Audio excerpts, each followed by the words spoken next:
Hey, good morning. Bill Bergfeld here, and I want to spend a few minutes this morning talking about what I call the three hidden struggles of retirement.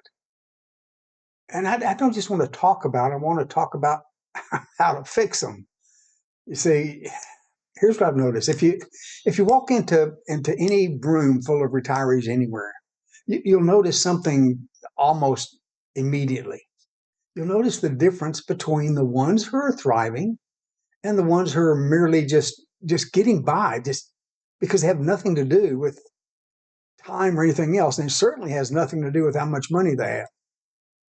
It's a strange realization.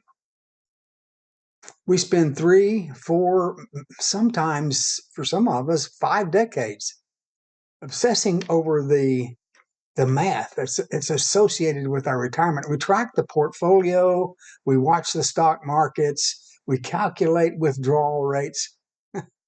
We wind up telling ourselves that once we hit that magic number, all the stress it'll disappear. It'll just melt away. Well, then Monday morning rolls around and the alarm clock doesn't go off. The phone doesn't ring. We check email and it's empty. And suddenly we're faced with the reality that no spreadsheet or job description could have prepared us for.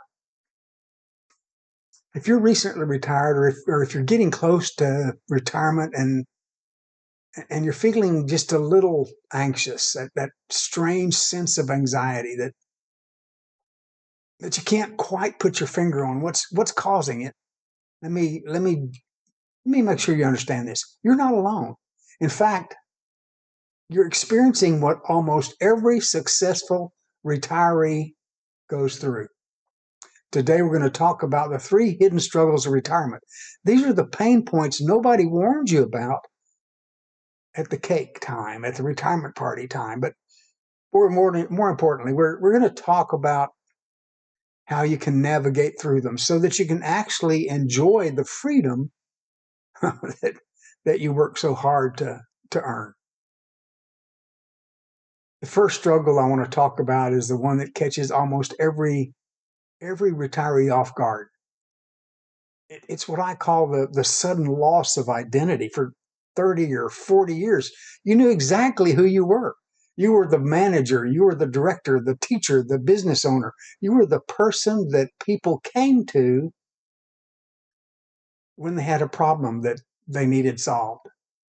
Your days were measured by accomplishments, kind of maybe by putting out fires, or maybe by being needed by someone, some colleague, maybe even the boss. And then overnight, it's all gone. The title, everything gone. It's what many retirees describe as the Monday morning quiet. It's that moment when you look in the mirror and you have to ask yourself, who am I when nobody needs me anymore? This isn't just boredom, folks. It's a it's an existential void. We're wired to seek validation, and for most of our adult lives, for most of our life, that validation came for our careers. When the applause stopped, it's it's disorienting. You might even feel like you're wandering, like you're lost. If you like, maybe you made a mistake entering this area in the first place. Here's the truth. Here's the truth. This is normal. You're simply grieving that the end of the chapter, the end of the work chapter, has ended. But the key to moving forward, folks, is realizing that your career was just what you did. It wasn't who you are. Your assignment now is to find a new job title. It's to rediscover the parts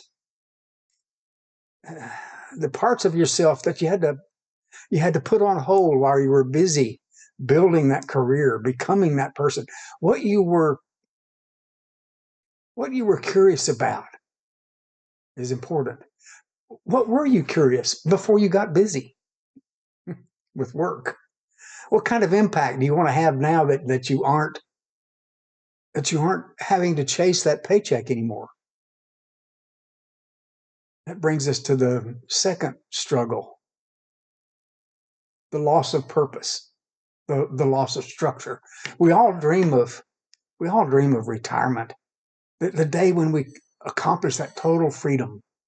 No alarm clocks, no commutes, no endless meetings, no phone ringing all the time. But total freedom is, whether you understand this or not, total freedom is actually a heavy burden, and it's something that you're going to have to carry.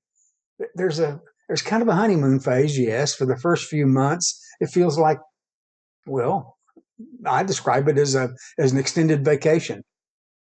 You get to sleep in, you get to play golf if you like to play golf, you get to go fishing if you like to go fishing, you can travel if you like to travel.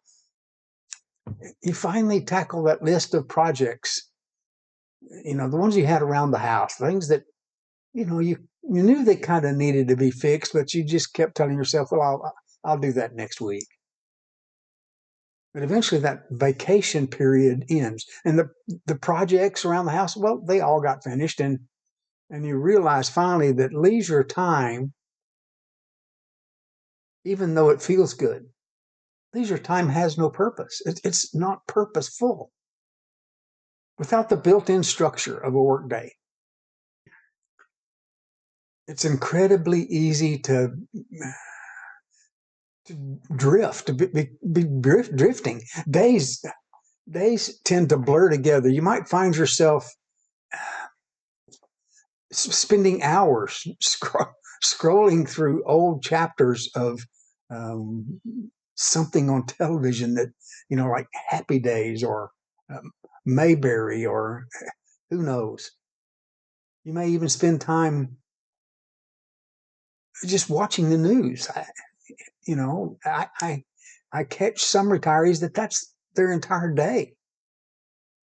And the problem is you have this vague sense of feeling guilty that you aren't doing more, that you aren't accomplishing something. You have this sense of guilty that you're wasting time. The solution here is simple. It's called intentional design. Set up a structure. You have to build this new pattern, this new structure. But here's the difference. This time you get to be the creator of the structure, the architect. Not your job, not your boss, not your work schedule, but you. Don't try to fill full day immediately. Start small. Anchor your day with maybe 2 or 3 new habits. Read a book. Talk to friends next door, or go into the coffee shop and meet some new folks. Maybe just try a walk every morning. That would be good. A dedicated hour, maybe, just for getting out, trying something new, learning something new. It's just a new commitment. Maybe you can volunteer somewhere or mentor someone. You don't need to save the world, believe me. You just need a reason to get out of bed that feels important to you, meaningful to you. The third struggle, perhaps the most surprising for most retirees, I call it financial anxiety that no amount of money can fix. You'd think that hitting that retirement number would bring total peace. But for many people, the exact opposite happens. Think about it. For 40 plus years, for many of us, you've been a saver. You've been setting something back every paycheck. You've been trained to accumulate. And then once you accumulate, you've been trained to protect it. You've been trained to build this nest egg. Now suddenly you're supposed to just flip a switch and become a spender.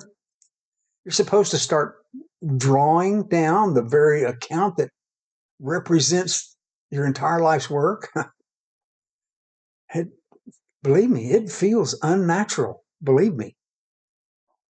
Maybe even to the point of terrifying. Many retirees, I think, fall into the one more year trap, the one more year syndrome, let's call it.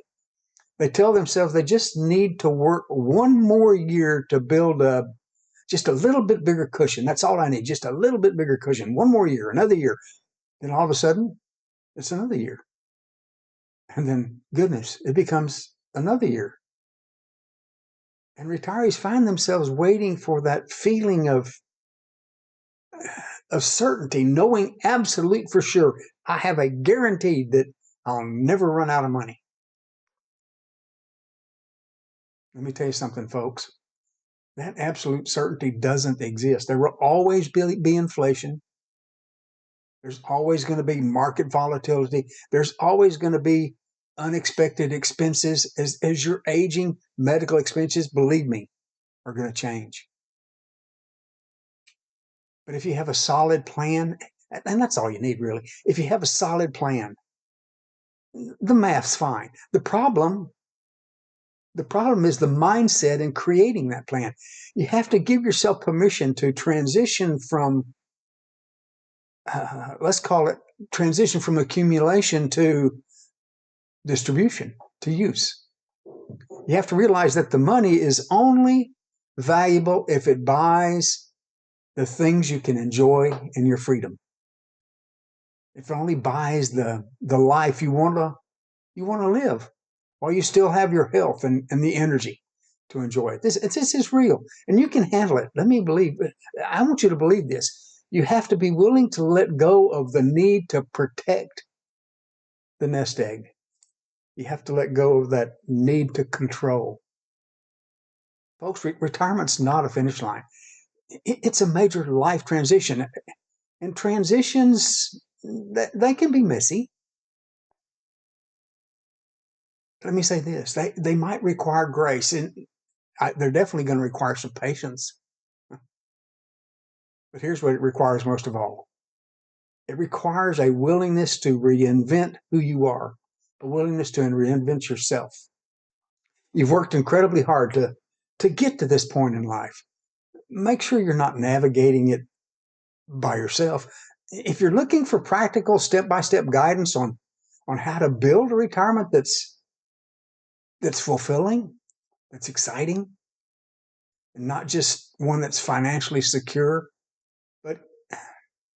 but one that's emotionally rich, one that makes you feel fulfilled, I want to invite you to visit TurnkeyRetirementSurvivalPro.com.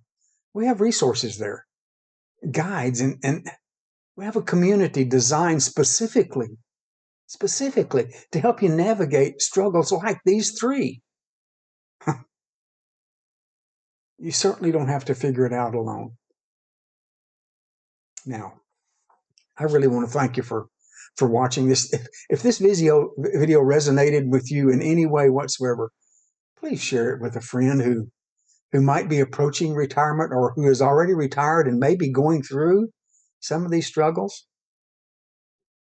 Hit the button, subscribe to the channel, please, and leave a comment below. Why do I say that? I'd really like to hear if any one of these three struggles, if you've been facing any of them. So until next time, take care. God bless. And remember, your best chapter in your life is still unwritten. All you need to do is pick up the pen. God bless.